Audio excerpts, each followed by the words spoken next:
This podcast is part of the Deluxe Edition Network. To find other great shows on the network, head over to deluxeeditionnetwork.com. That's deluxeeditionnetwork.com.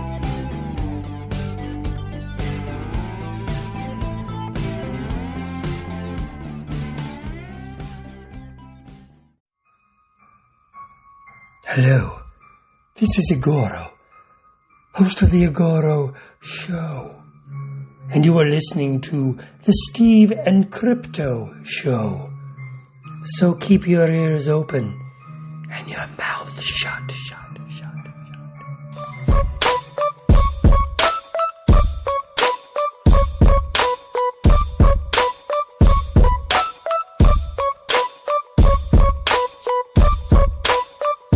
Hey, welcome to the Steve and Crypto Show, presented by thestevestrout.com, where I have been posting stuff, including recent episodes. So you could go there and listen to the Steve and Crypto Show, what you're doing here.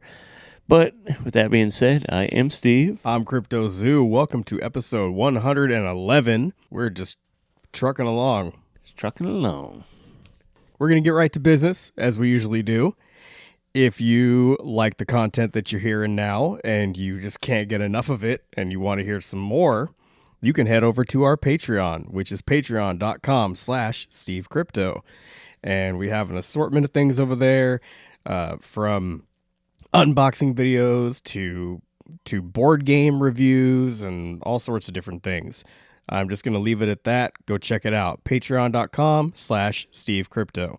And I know you guys probably enjoy coffee. I know we love coffee, and we love when someone else buys us a coffee. You can head over to buymecoffee.com/SteveCrypto, and all contributions go towards the show. It goes towards equipment, promoting, helps us get to live events and whatnot, all sorts of different things. It just covers everything related to the Steve and Crypto Show. So again, that is buymeacoffee.com/SteveCrypto. Go check it out. I love how it's buy me a coffee, but it don't literally go towards coffee. No. It should just be like, tip us. Give us money. Anyways, since we're talking about buying stuff, why don't you guys go buy a t-shirt? Head over to our merch page on Etsy. Just go search Steve and Crypto Show. It'll bring up the merch page where there's a couple t-shirts and mugs and magnets, and they'll all make you a better person by owning them. At least to us. You'll be a better person to us. I can't speak for everyone else out there. People will love you more, and I guarantee when you go out in public wearing a Steve and Crypto shirt, your confidence level will be like sky high. Yeah. That's what it's all about. You could support us and look fucking beautiful doing it. I used to say look cool, but now you could just look beautiful. I think people need that more. Yeah. It's more important than looking cool, apparently, nowadays. I'd personally rather be cool than beautiful, but I'll take it. You could do that old approach like they did with those drug commercials back in the 90s. Like, don't you want to be cool? Listen to the Steve and Crypto Show. Yeah. We're kind of like drugs. Yeah. I'm glad that we're like compared to drugs. Yeah. Hope everybody gets addicted. And that's the only thing we want you to be addicted to. Oh, there's other good shows out there, which we'll mention here in a couple minutes. I just meant podcasts in general. Okay. Yeah. Fair enough. Yeah. So yeah, go find our merch page on Etsy by searching for Steve and Crypto, or Crypto could rattle off the Etsy/shop/Steve and Crypto merch. I don't remember everything, but I remember that. He remembers that, and that's all that matters. Make sure to follow Crypto Zoo. It's Crypto Zoo 88 on Instagram and Twitter. I am the Steve Strout on Instagram and Twitter. And then we have a group on Facebook for the podcast. Just go search Steve and Crypto Show. The podcast group will come up, and you could join us there, post stuff, talk about whatever you want. Just keep it kind of relevant. Don't bring no hateful stuff in there, or you could just get the fuck out, to be honest. You know what you can also do while you're on your old Macintosh computer or whatever you're using is you can head over to rondoaward.com, and vote for the Steve and Crypto Show under Best Podcast. And there's a ton of other people that we suggest you look into and vote for. I mean, if you just want to vote for us, we greatly appreciate it. But we love entertainment, we love horror, we love just the bonding that we all have, just being into pop culture and whatnot. So we're rooting for other people as well. Like, sure, we would love to win, but there's a lot of categories if you go through the whole list there. And there's a great assortment of entertainers, friends of ours, people we've had on this show. I guarantee you're going to find like a movie in there that you've watched recently that maybe you want to vote for. But again, we greatly appreciate your vote for Best Podcast. And so go to rondoaward.com.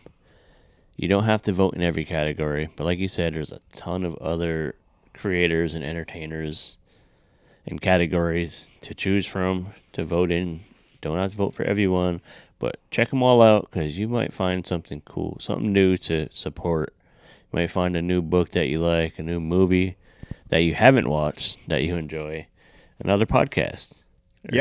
And there's a few I could recommend that I'm not going to do right now, but just reach out and I'll tell you some good podcasts. Yeah, you'll look at that list and you'll probably see a few names in there that you might recognize, and maybe a few podcast names that just sound interesting, like, oh, I like horror, and that name clearly sounds like it's a horror podcast. Maybe I'll check it out. You'll see some and be like, how the fuck is Steve and Crypto on a list with this amazing show? Yeah, but we made it.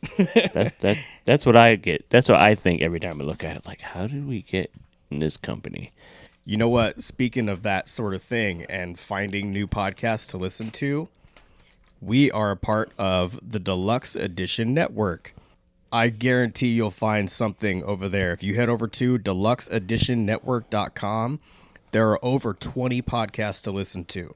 I mean, ranging from sports to comedy, movie reviews, like all murder mystery stuff for people out there who like that, like all sorts of different things.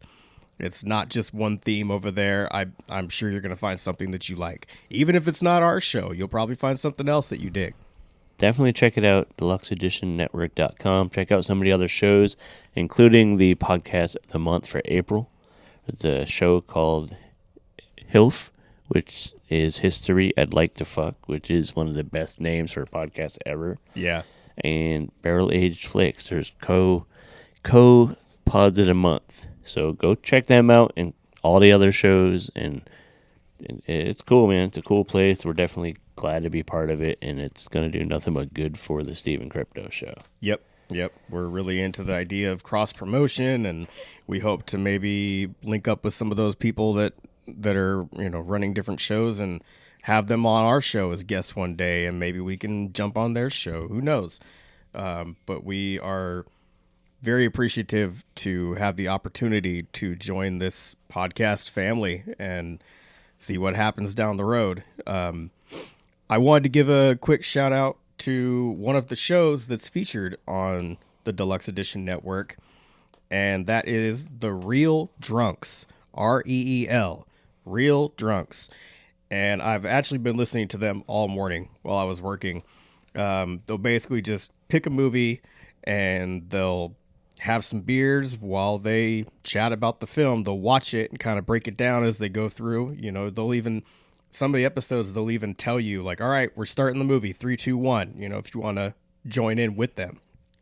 And like our friends over at Night of the Horror File, they'll drop facts along the way that I didn't know. I listened to the Home Alone episode today, and they were talking about some of the casting for that and, ideas that they had before the movie became finalized. And it's cool. Like, if you're into that sort of thing like I am, it's fun to listen to. So, I checked out the Home Alone episode, the Krampus one. Step Brothers was really funny because there's a million quotes in that movie that are just funny as hell. Anytime I walk into an open room, I can't help but think about how much space there is for activities. So, once again, check out The Real Drunks. Let us know what you think about them. I know I'm having fun listening. And of course, you can find them and a bunch of other shows on the Deluxe Edition Network, deluxeeditionnetwork.com. Last week, we had on an author, an Australian author named Phil Hoare. I can't say his name without giggling. But, yeah, he's releasing a book very soon about the history of the Thing franchise, including, the old classic movies, then the amazing remake, the Carpenter remake, and all that stuff. That's coming really soon. Go back and listen to that episode if you haven't yet, and here's some details about it and some of his other work. Unfortunately, I wasn't around for that one, but I wish I was. Out. I listened to it. I had to time travel to do it because they're like a day ahead of us. Mm-hmm. So I was talking to him in the future. So we had a little bit of technical difficulties because I think, time travel's weird like that. So I don't know. But no, it was a cool listen. He was a good dude to talk to. Hearing you guys chat about, I don't want to get into it too much because I want you guys that are listening now to go and check it out if you haven't already. But hearing you guys talk about how blacklisted horror was for him growing up, you know, in Australia and all that, it was pretty cool. They were very heavily restricted on media, horror and non-horror, just horror. And other cool comic books, generally they had a tough go. But go check it out. Last episode, 110. Yep. And this is 111, and in 111... we're going to be talking to another creator, this time a comic book creator named Todd Rayner. He is a Northwest guy. I've known him for a long time from convention scene up here. He released a comic series called ICEPICK a while back. It was like this kind of cool Spawn, Batman, vigilante kind of character. It was pretty badass. But he is doing a spin-off from that, and it's going to be a new series called Annabelle. And like I said, she's part of the ICEPICK universe. He's releasing that. He's launching that really soon. It's going to be a Kickstarter to fund it. So check out this chat with Todd Rayner. Get the details, and you could get on there. And I think by the time the episode launches, that campaign might have launched. If not, we'll still have the info so you could sign up so you get alerted when it does launch. But it's definitely, I think it's going to be a good one. And he tells some stuff for the future for his whole comic franchise too. And he does mention that there's going to be another series spun off it. And it's going to be more horror themed. Cool. So there's a good chance we'll talk to Todd Rayner again later. Check that out. Meet Todd Rayner. He's an awesome Northwest comic writer, artist. And I think you guys will dig it. Hey, it's Sven Gooley from MeTV. You see me every Saturday night, but right now you're listening to the Steve and Crypto Show. Don't confuse that with the Beeve and Scripto Show, which is Jerry Mathers talking to a pen. You might have to Google that one. Anyway, and please continue to support the horror hosts who are all out there. I'm very grateful for your support, and the fact that we've nationally been successful has actually shown some TV markets that there is a need for hosted horror. So it's great that we're continuing the genre, and we need your support. So please keep supporting horror hosts. We thank you. I do too. Hey, we are on the Steve and Crypto Show. I have an old acquaintance. We've been kind of con buddies for years now. I met him, I don't even remember which con it was. It was one of the cons here in the Northwest, one of the conventions, and he was pushing a comic series that he was launching called ICEPICK. I believe it was around 2016 or 17, if I'm not mistaken. It was kind of a cool vigilante superhero Spawn crossed with Punisher kind of vibe to it. It was pretty badass. I checked out the first couple of issues.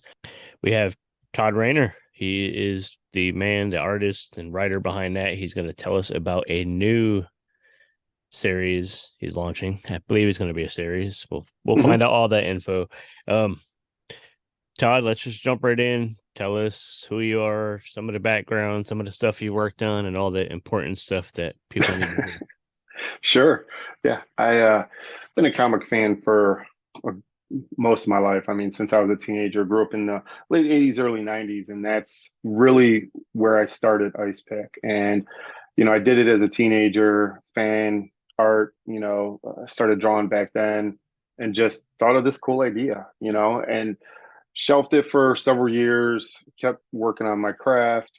Me and my wife moved out to Seattle.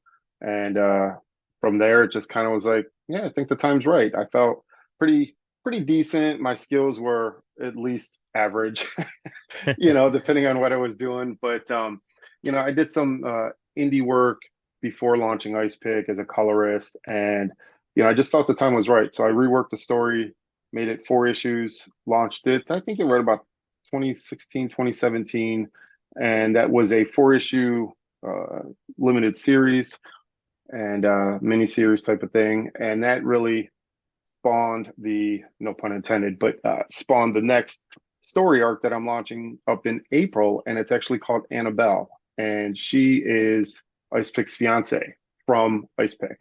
So I'm continuing the characters, the story, the gang, everything that kind of Ice Pick started. The world of Ice Pick is just Annabelle is more of it, but it's her story, it's her perspective, it's she's got her own main protagonist, and a lot of stuff is going on, and a lot of mythology and things like that I pull into it, so it's a lot of fun.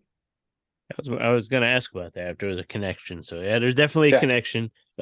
Is she a superhero type as well? Does she have powers or? So it really started, honestly, I didn't even think about continuing anything else besides Ice Pick when I was doing Ice Pick. It was a lot of work to do the entire 4 issues myself, write, draw, color, letter, and publish. So with Annabelle, I took a step back and I was like, there's a really cool, strong female character here in Ice Pick. I think there's a lot of potential here. And where do I start? So it really just became, she's kind of a superhero, but she's just like your average woman. I would say average, I guess, but she does have powers, and that does show up in her story. But she's got this very mysterious past. Her parents, died mysteriously, and there's someone behind that, and that's what issue 1 really starts to dive into is, more of her and how her and Ice Pick are connected, and how her, Ice Pick, and Luke, which is the third character in Ice Pick, how he's connected to all 3 of them. They all are kind of connected, and it's going to be a 4-issue miniseries, just like Ice Pick. And her story is it's more femme fatale. It's more, strong female, kicking ass type of stuff. And it was really fun to write that. So, and I got dragons. I mean, who doesn't like dragons? I got dragons in it. That's a really good point. It's a really good point. Yeah. Did you feel like any more pressure writing a female character than the male? That's no one's ever asked me that. That's a really good question. Like, you gotta kind of want to. I would personally feel like I would feel like I would need to put more effort into really understanding points of view and stuff from a female perspective, because obviously we're men and we don't have that psyche.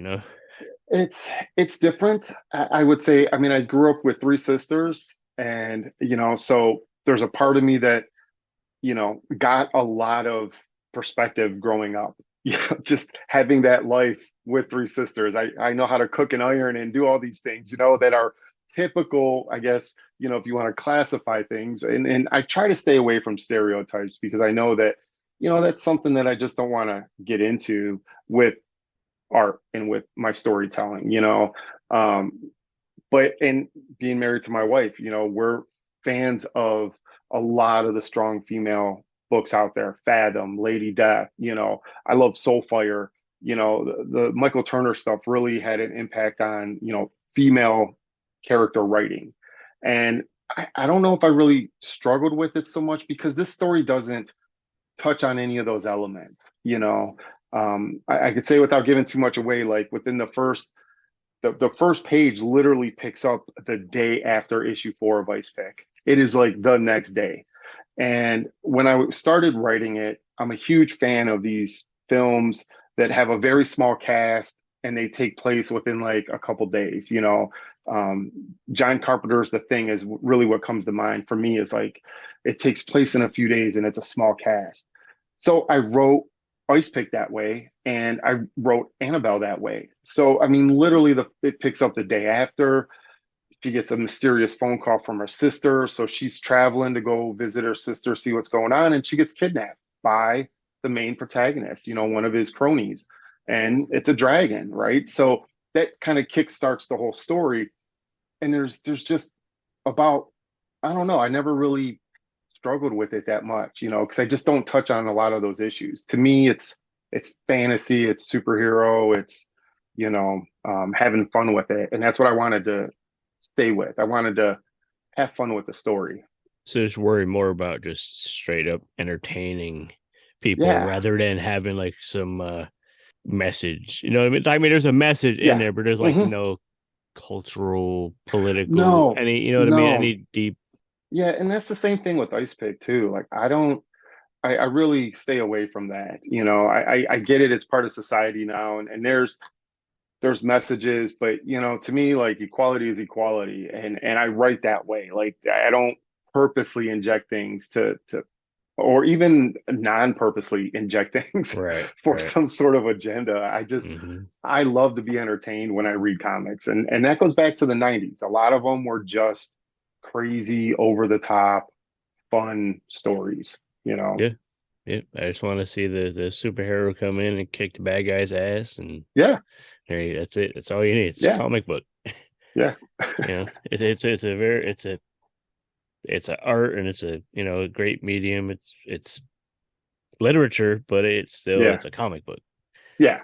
And there's a time and place for that. I mean, will I ever have them sitting down talking about having a baby? I don't know. Maybe. Is there ever going to be like cultural things going on in the book?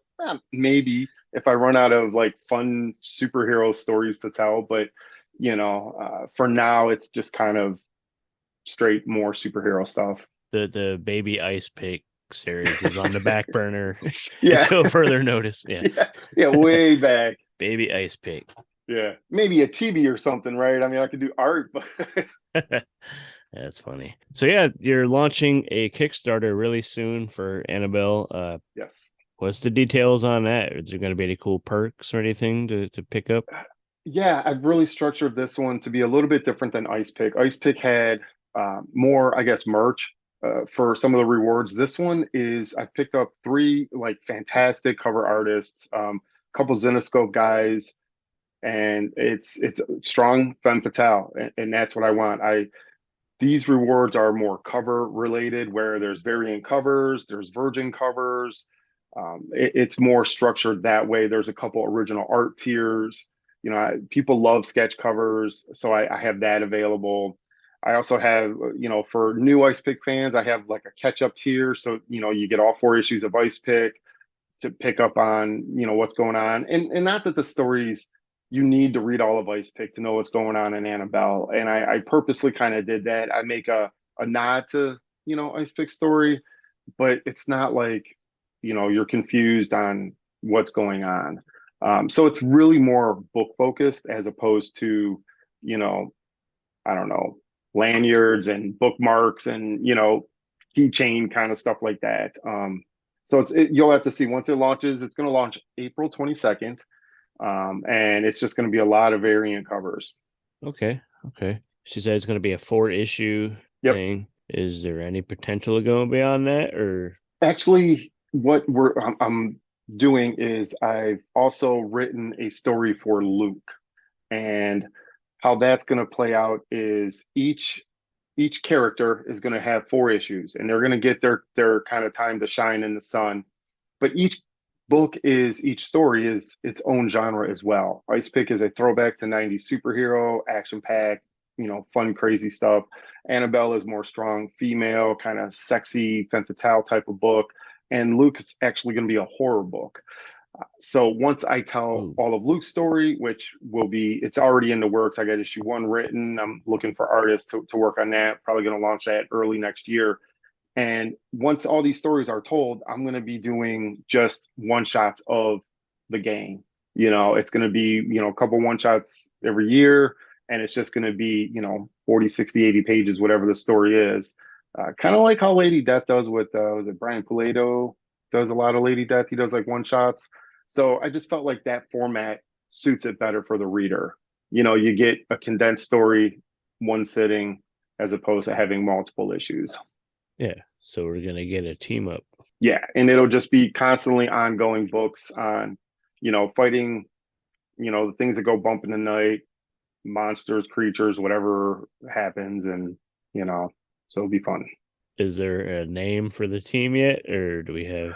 It's actually just going to be under ICEPICK or, ICEPICK Gang or, kind of like ICEPICK with whatever the name of the book is going to be. It's not necessarily a team name because it's going to focus on different elements of the character. Sometimes it's just going to be ICEPICK and Annabelle. Sometimes it'll be Annabelle. It'll be Luke. It'll be, and it'll have all the flavors kind of mixed into it. So it'll be something different once it's ready to go. Nice. I dig it. I like how each character is getting their own genre of story too. That's good. Yeah, and that's important because I wanted to tell those origins. I'm a fan of like origin issues. Right. You get an issue 0 and that's like one book, but I wanted to do 4 issues, and have that character development so that when I'm launching these one shots, you kind of feel for the characters, what they've been through. You've seen them deal with some stuff and you're like, okay, there's that character development there. Right. Are you writing and doing all the art for the whole series again? For the one shots, I know you mentioned cover artists, but for the book itself. I will be doing cover art for all the books pretty much.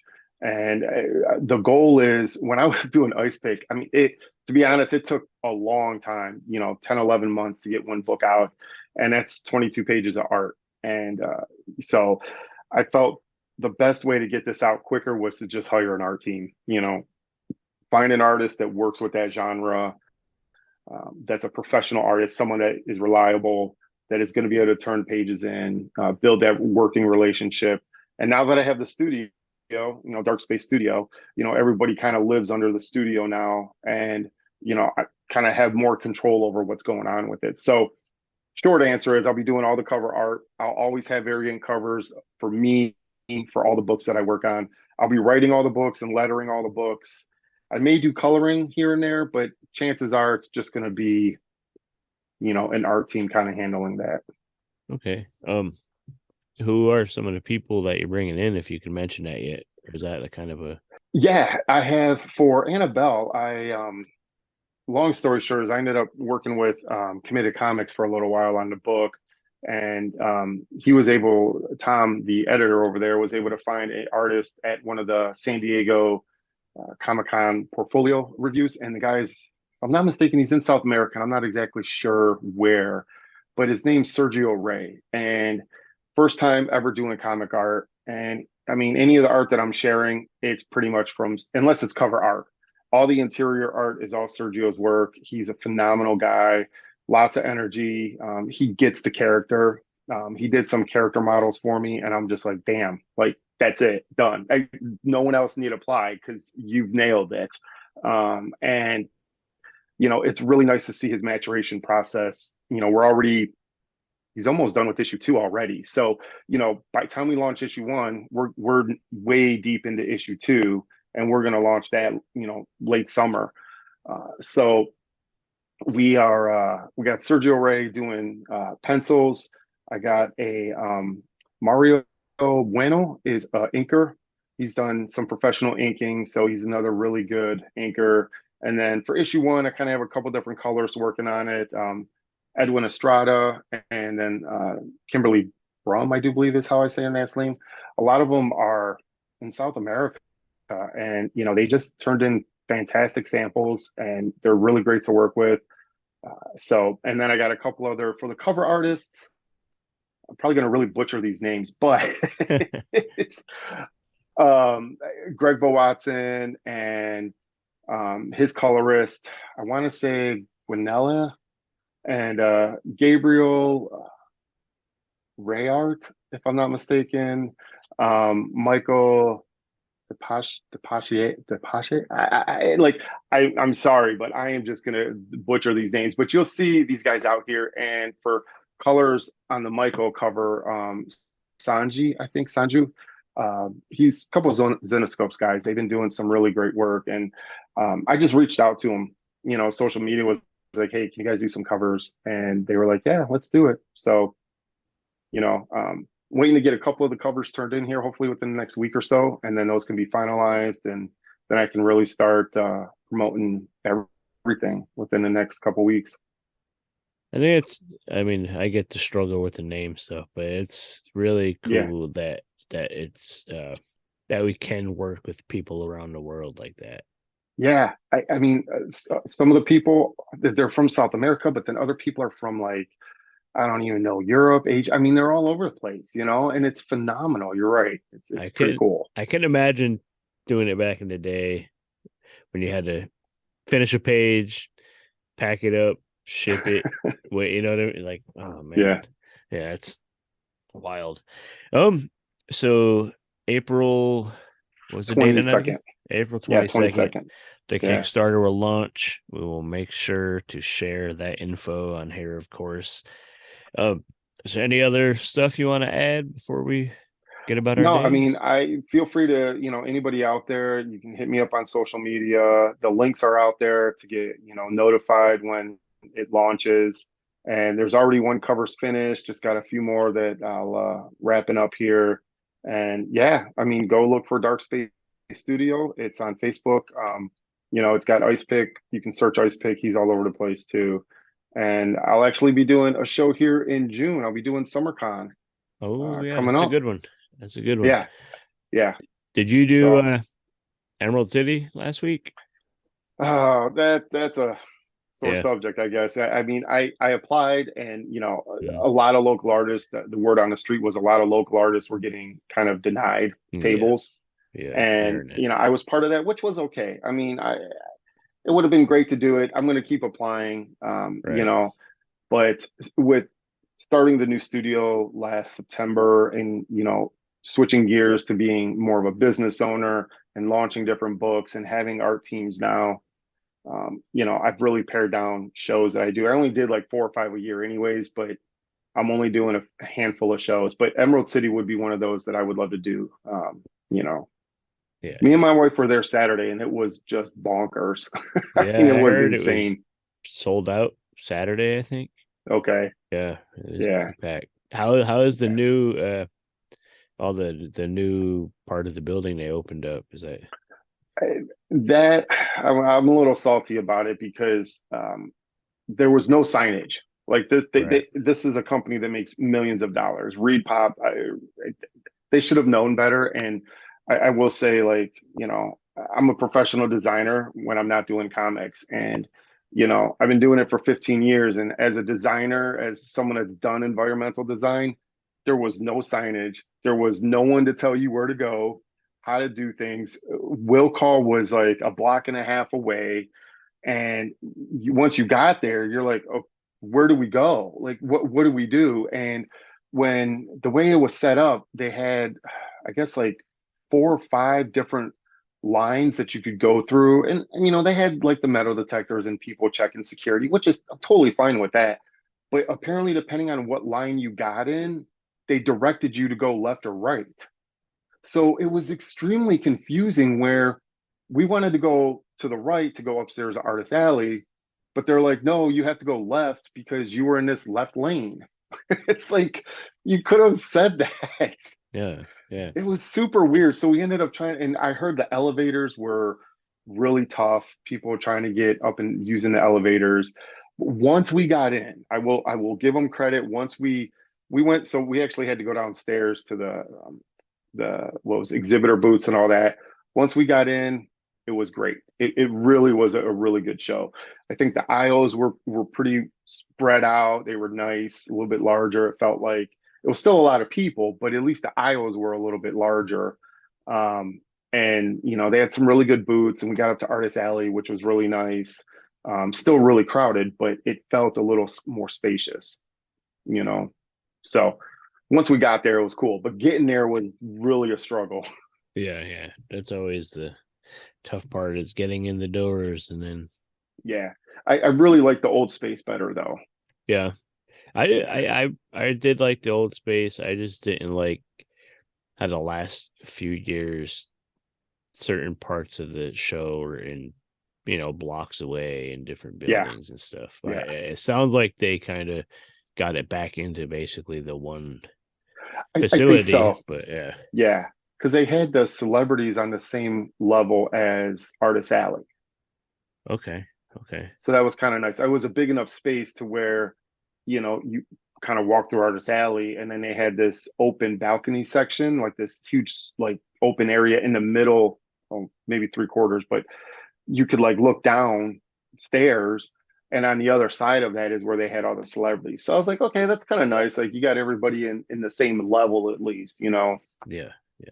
Right on. So, Well, but enough it was about cool. that. Yeah, it was good. It was really a good show. But hopefully next year I'm going to keep applying, keep launching comics, keep doing my thing. For sure. Well, April 22nd, the campaign launches. We'll get a link up for the pre-launch so people could sign up and get the details when it launches. And you mentioned following you on social media and stuff. Where's the best places to find you? I'm most active on Facebook and Instagram. I do have a Twitter account, but I tend to share stuff on Twitter versus like new posts. But yeah, definitely Facebook. Dark Space Studios LLC is on Facebook as well. You get a lot of content from what's going on with the characters and books from there as well. Right on. Cool. Well, we'll make sure people can find you and find the campaign. I'm definitely looking forward to it. And I'm very intrigued. I'm very intrigued to hear more about the horror themed next series. So yeah, Luke's book is a little story for another day. But what I will tell you is it's got fairies and vampires in it, and the fairies are more badass than the vampires. I like it. Yeah, it's gonna be crazy. It's already like first issue is just like horror, blood guts everywhere. It's madness. Perfect. So, we like that here on Stephen Crypto show. So oh yeah. All right, man. Well, thank you, Todd, for hanging out, and let's do this again once things get going, and maybe for the next launch too. Yeah, anytime.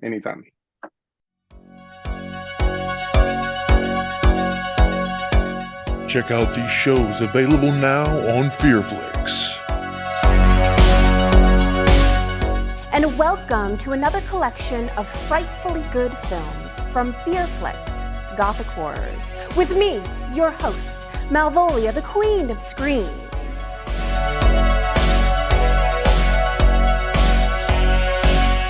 Hey, I'm Pamela Such. You know me from all the Wave movies. And here we are, we're going to play Curse of the Swamp Creature 2.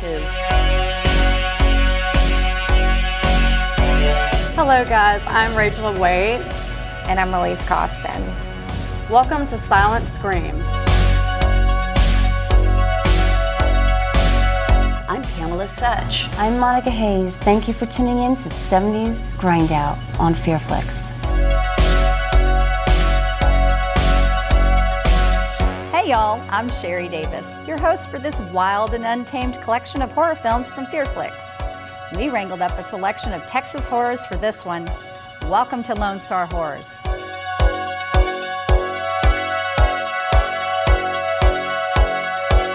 These shows, movies, and much more available now on Fearflix. Download it on your Roku channel store today. Hey everybody, this is Derek from Monster Kid Radio, and you are listening to the best podcast not called Monster Kid Radio, Stephen Crypto. Hey, we are back. Thanks to Todd for chatting. I'm definitely looking forward to hearing more about the comic when it comes out and actually checking it out. I think it's time for our weekly trivia, which we usually do after the interview. We're going to give you another simple one like we always do. We can't make this any fucking easier for you guys. We're trying, and nobody wants to answer the dang trivia questions, to be honest. We've had like a couple people do it. I'll tell you right now, I didn't know the answer to this one. Yeah. Well, we've been giving them ones that people do know the answer to. Yeah. Google. God damn it. It's your best friend. Google. But this one's a little bit tougher. Yeah, a little bit. A little bit. Like, I'm just going to do a trivia one week. Just be like, message me and tell me your name. Like, yeah. They won't. I don't know. It's a trick question. But anyways, if you know the answer, message CryptoZoo88 on Instagram or Twitter. Message the Steve Strout on Instagram or Twitter. Or if you know us personally, send us a text between the hours of 8 a.m. and 7 p.m. for me. And then the rest of the time, you could message him. I'm up early with the kids anyway. I'm up. I just don't want to be bothered yet. I'm usually up mentally preparing myself to deal with the public all day. That takes work. But, yeah, trivia. What is the name of the spacecraft that the crew is on in Alien? So, Google it. The Minnow. Google it. Go rewatch the movie. Something. I recommend rewatching the movie because it's a fucking classic. Yeah, they were like stuck on this island for the longest time, right? Wrong Alien. Is that the movie? Yeah. Wrong Alien. The good Alien movie with like the chest burster. Yeah. It's the one with Skipper and Ginger and the professor. All right, we're gonna move on. Send us the answer. What's the name of the spacecraft in Alien? And if you guys don't know about Stablespine, stablespine.com. It's an awesome fanzine based out of Oregon. He's from Portland area. He puts it out. And occasionally you'll find my amazing writing skills in there. It's cool. Check him out. Support him. I think he's setting up like a subscription plan, so you can subscribe to it. So that's pretty cool. Yeah. If you are near a comic shop or a bookstore that you think might want to carry this awesome horror fanzine, get a hold of me and I'll connect you with Jack, because he's trying to expand it a little bit. He has it in a few spots around the country, but he wants to grow the spine. What else new? I know you got a couple things coming up. I know you're doing the OCE later in April. Yeah. You have a show coming up. Yeah, a couple different live events. First one would be April 21st. I believe that's a Friday, out in Port Hadlock, Washington. I will be opening up for Strange Music's Joey Cool. He's going to be coming out here for, I believe, one show in Washington. So if you can, if you're in the area and you can make it out, I highly suggest you do. And I'd love to see you. So again, that is April 21st at the Crazy Otter in Port Hadlock, Washington. And at this time, I believe you can just get tickets at the door. There might be some pre-sale tickets coming out soon, but right now it's just pay at the door. So, yeah, I hope to see you there. In Washington. Is he really cool, as his name says? I mean, it's in his name, right? That's probably on his birth certificate. I would hate to... He was born cool. All right. I'd hate to have you involved in some false advertising thing. That'd be unfortunate. Not that we falsely advertise T-shirts making you cooler or because beautiful. They do. They do. Okay, so we're not lying. No, we're not just saying that. Why would we do that? I don't know. What's up with the OCE? That's coming too, right? The following weekend, Saturday, April 29th, you can find me at the OCE, the Olympic Collectible Expo. That is going to be at the Kitsap Mall in Silverdale, Washington. Completely free, all ages. It's going to be going on from 10 to 5, and it's held like right in the middle of the mall. It's basically like mini-con. A mini-con, yeah. Like, don't come expecting to see celebrity appearances or anything like that, but it's going to be like more back to basics. more of like what cons used to be back in the day, where it's more about comic books and art and collectibles and things like that. So there's going to be a lot of local artists there. I think they're going to do a silent raffle at some point. So yeah, check that out. Don't come around the comic book booths with your greasy ass pretzel fingers. Since you're in the mall, be putting your pretzel fingers all over people's comics, because that's how you get fucked up. Luckily, there's no Cinnabon anymore, so you can't. Cinnabon's gone? Was there ever a Cinnabon there? Oh, yeah. Yeah. Really? Dude, that mall used to be so much cooler. I know there was a pretzel place, which has pretty good pretzels. Yeah. I don't know. When I go, I usually just hang out in Barnes & Noble and, like, look at magazines and games and overpriced DVDs. Yeah, they sure are. Yeah. The mall is not that big, but speaking of Barnes & Noble, if you go through that entrance and just go all the way through into the mall, we're going to be right there. We're Barnes right Barnes & Noble always has the best bathroom in the mall, too. Yeah. Yeah. Yeah, they do. I've done my share of pooping at Barnes & Noble, let me tell you. Yeah. I got coffee and comic books and stuff. Like, of course I'm going to be there long enough to have to take a poop. They prefer that you pay for the comic or pay for your book before you go to read it, while you're taking a poop. Just so you know. Anybody read it and put it back. Yeah, I mean, if you're curious, like, can I take this in with me for some material? Like, no, So you do have to pay for it first. So I just bought this comic book, and it got, like, some kind of brown paint or something on it. And can I return it? It kind of smells funny. One of the pages was ripped out. They're out of toilet paper in there. Yeah. So the OCE, what's the date on that again? Again, that is Saturday, April 29th from 10 to 5. And I'll be there with a ton of Funko Pops. I'm bringing a few different assorted collectibles.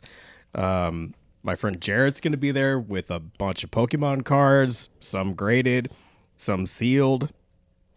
And if you know the secret code, you got the good magazines hidden under the table. So just ask. You got to be 18 and over, though. Just kidding. Crypto is not selling porno at the OCE. No. Probably make a lot of money, though. I'm hoping to make a lot of money off of these Funko Pops. Yeah, no shit. But, I mean, you'll probably end up having to throw them in a landfill. But like Funko is doing. That's crazy. Yeah, I know. They oversaturated the whole thing. Like, yeah. I mean, I think they had some owners and then they sold it to somebody and things are really weird with that company right now. So come buy my Funkos. Yeah. I think this is a good point to wrap up. And by the next episode, we will have a recap from a convention that we were invited to, which is coming up. We're recording right before the convention, so we won't have the recap out in time, but we're going to a show called SquatchCon. It's happening right now. Literally. Yeah. It's in Port Angeles, Washington. It's on their second year. We are guests on Sunday. So we'll tell you guys all about that when we get back, probably by the next episode. The next episode or second episode. But we'll tell you guys about that soon. Before we go, we got to, of course, thank you guys for listening and remind you to head over and rate and review, whatever it allows you to do, the Stephen Crypto Show.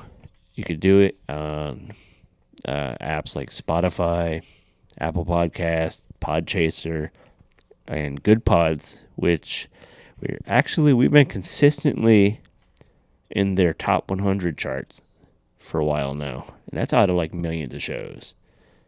So keep us in them charts, keep us moving up the charts by going there. Takes a couple minutes to set up an account on Good Pods, but you could go and you could rate our shows and listen to a lot of other good podcasts. It acts as a podcast player too, but you can be more interactive. It's pretty cool. There's like a more of a social aspect to it. Yeah, you can actually look at like what your friends are listening to, and that might inspire you to check out something new. Yeah, I like that. It's a cool app. So go check that out. Rate and review us, like I said. The Rondo Awards, you have till, I believe, April 23rd, if I'm not mistaken. I am actually looking right now because this is very important stuff. So, it is April 23rd is the cutoff to get in your ballot. So go to rondoaward.com to get the details. Do that. The campaign is still going for Nightmares Unleashed, the movie that I am a producer on. It's kind of starting to move a little bit, but we need more help from you guys. Check it out. You love indie horror. Get involved in this movie. There's a ton of perks, really cheap to really good ones. You could be part of the movie. You could be, a producer on the movie. There's all different levels. So find my social media, and I'll also post in the show notes a link to the Indiegogo campaign. And really exciting. I couldn't wait to announce this to you guys. But we got confirmation from Lloyd Kaufman, the man behind Toxic Avenger and Trauma and all that. He is going to appear in our film. So that's fucking cool. Yeah. Like, Uncle Lloyd is going to be attached to something that my name is attached to. Pretty cool. I'm fucking hyped for that. So if you want to be involved in a movie with Lloyd Kaufman, just get involved with this one. You could contribute anything from a fucking $1 to, I don't know, I think there's like a sponsor level where your name will go on the cover, the DVD and everything. Go cool. Check it out. The link is in the show notes and on my social media accounts. So there's that. We ran through everything. Review us. Check out that Indiegogo. Go see Crypto at the OCE. Yeah. OCE, April 29th. Go see his show on the 21st. April 21st with Joey Cool from Strange Music out at the Crazy Otter, Port Hadlock, Washington. And of course, visit our merch page on Etsy. Go to buymeacoffee.com/SteveCrypto. Leave us a tip. Go to patreon.com/SteveCrypto. We got a bunch of stuff on there. You could pledge anything, anywhere from $1 a month to whatever you want. We don't have levels. We just have the one thing, and you get access to everything we post on there. So do that. Answer the trivia. Don't forget to answer the trivia. And if you get it right, we are going to enter your name in a contest for a little prize down the road. And we're going to send you some stickers. Yes, stickers. Yeah. And I think that's about it. Just most important, you come back next week and keep enjoying the show. We'll give you a little report of our time at SquatchCon. Yeah. And be sure you go check out SquatchCon PA. Look on Facebook. If you are listening to this and you're like, I want to see what they were up to there, you can just see some pictures from the event and whatnot. Yeah, it's an annual thing. So if you can't make it out this time, or you didn't make it out, then see us next year. Come see us next year. All right. Thanks, guys. We've been the Steven Crypto Show. Catch you later. Peace.